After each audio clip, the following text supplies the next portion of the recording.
अनुराधा वैदिक एस्ट्रोलॉजी में आप सबका अभिनंदन। आज हम जॉब चेंज पर बात करेंगे, लेकिन उससे पहले आप सबका धन्यवाद कि आपने हमारे YouTube और Spotify चैनल्स को लाइक शेयर सब्सक्राइब किया, हमारे Instagram और ट्विटर अकाउंट्स को फॉलो भी किया। यदि आपने हमारे चैनल्स को सब्सक्राइब नहीं किया है तो सब्सक्राइब करें और बेल आइकन भी याद से दबाएं ताकि आपको अपडेट्स निरंतर मिलती रहे। तो आज जब हम बात कर रहे हैं कि जॉब चेंज की, जनरली जब भी कोई कंसल्टेशन के लिए आते हैं तो अपने जॉब के बारे में हर कोई पूछना चाहता है, क्योंकि उससे हमारे जीवन का स्टेटस और बाकी सारी चीजें भी उससे जुड़ी हुई रहती है। साथ ही हम सब हमेशा ये चाहते हैं कि जीवन में जो उन्नति हो वो मॉनेटरी टर्म्स में भी रिफ्लेक्ट करे। तो इस पर तो हमने एक अलग वीडियो बनाया ही है, लेकिन जॉब चेंज हम कैसे देखें ये चीज, और जॉब हम प्रोफेशन जब देखेंगे तो क्या क्या इंपॉर्टेंट है उस पर भी हम एक नजर डाल लेते हैं।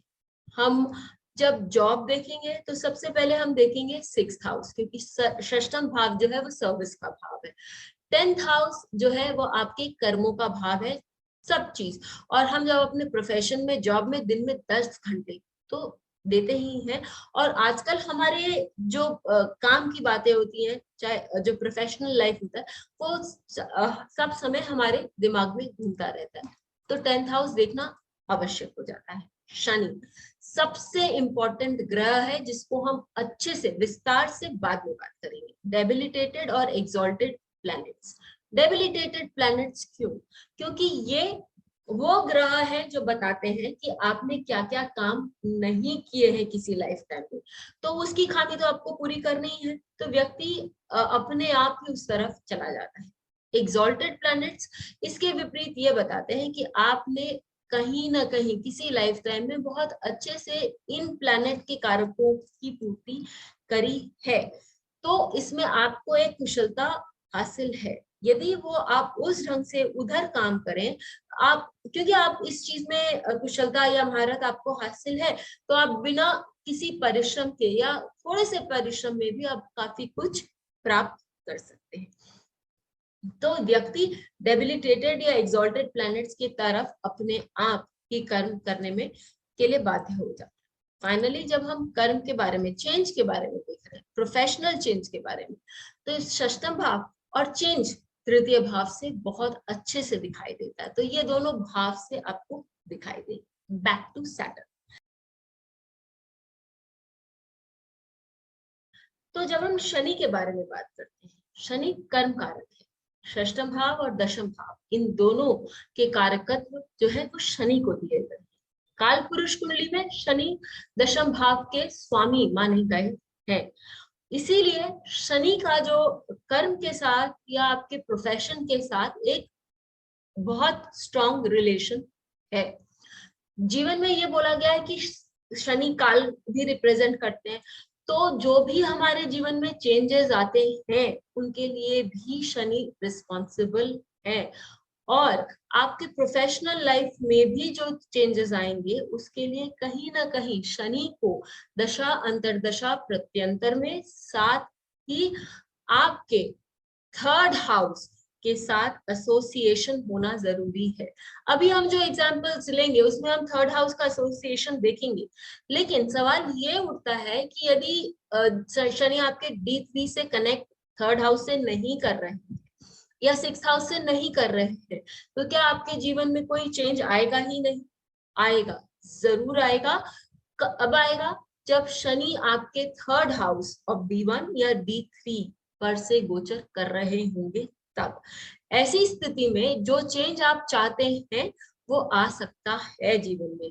इनफैक्ट मैं तो ये बोलूंगी कि यदि आप देखते हैं कि आपके 3rd हाउस पर शनि की दृष्टि है या आपके D3 के D10 के 3rd हाउस पर से शनि गोचर कर रहे हैं, तो आप उस समय अपना यदि चेंज प्लान करते हैं या D3 के 3rd लॉर्ड के साथ शनि एसोसिएशन बना रहे हैं, उस समय यदि आप अपना चेंज प्लान करते हैं और दशाओं में एक पीरियड देख लेते हैं कि वो कैसा आता है, तो आपके लिए लाइफ में जो भी चेंज है वो आसानी से आ सकता है। ये मैंने आप लोगों को बहुत विस्तार में बताया है, अपनी कुंडलियों पर लगाइए, देखिए कि ये कैसा होता है। क्योंकि ये जो कुंडलियां हैं वहां पर हम देखते हैं कि फर्स्ट कुंडली में शनि लग्न लॉर्ड के मकर लग्न की कुंडली है और लग्न लॉर्ड होके दशम भाव में एग्जॉल्टेड है।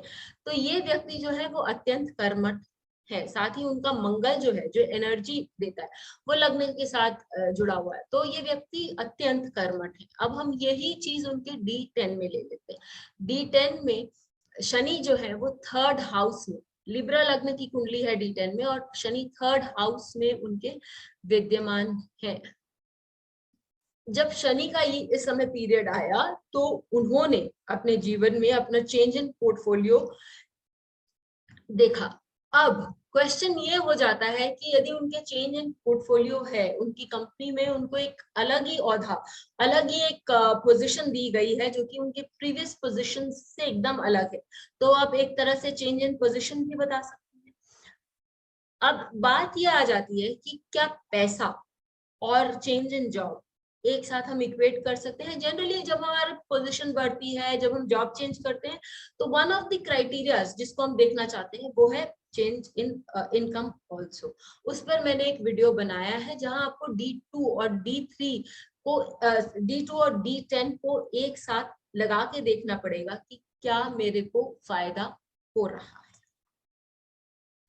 दूसरी कुंडली में हम लेते हैं, ये दूसरी कुंडली में हम देखते हैं कि शनि जो है वो सप्तम भाव में विद्यमान है। ये मीन लग्न की कुंडली है और शनि यहाँ पर दशमेश के साथ आपके 7th हाउस में विद्यमान है। ये एक प्रैक्टिसिंग बिजनेसमैन है और इन्होंने, और यदि हम इनके D10 पे जाते हैं तो शनि इनके भी D10 में थर्ड हाउस में विद्यमान है। कैंसर लग्न से D10 कुंडली बनकर आती है और दशमांश के तृतीय भाव में, वो भी कन्या राशि है, वहां पर शनि विद्यमान है। 2011 में मंगल जो इनका दशमेश है इस कुंडली का, D10 कुंडली का, जब उनकी दशा चल रही थी और दशमेश के साथ शनि थर्ड हाउस में विद्यमान, उनके लाइफ में, उनके प्रोफेशन में चेंज दिखाता है।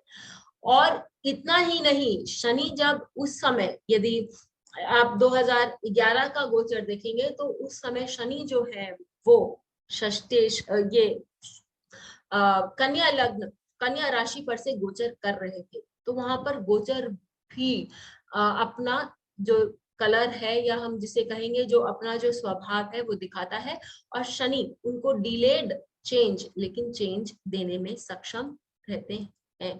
तो आप ये कह सकते हैं कि जब हम चेंज देखना चाहें, जब हम किसी तरह से बदलाव अपनी प्रोफेशन में देखना चाहे, तो शनि का गोचर, शनि की अंतर प्रत्यांतर देखना बहुत ही अनिवार्य हमारे लिए हो जाता है। अपने चार्ट्स पे लगाएं, देखें कि शनि आपके D10 में किस तरह से काम करते हैं और कैसे आपके लिए चेंज लाते हैं, और हमें कमेंट बॉक्स में लिखना ना भूलें, बताना ना भूलें। फिर मिलेंगे, तब तक के बेल आइकन को दबाएं ताकि आपको वीडियोस की अपडेट मिलती रहे। हमारे वीडियोस को लाइक करें, शेयर करें, उन पर कमेंट करें और हमारे चैनल को सब्सक्राइब करना ना भूलें।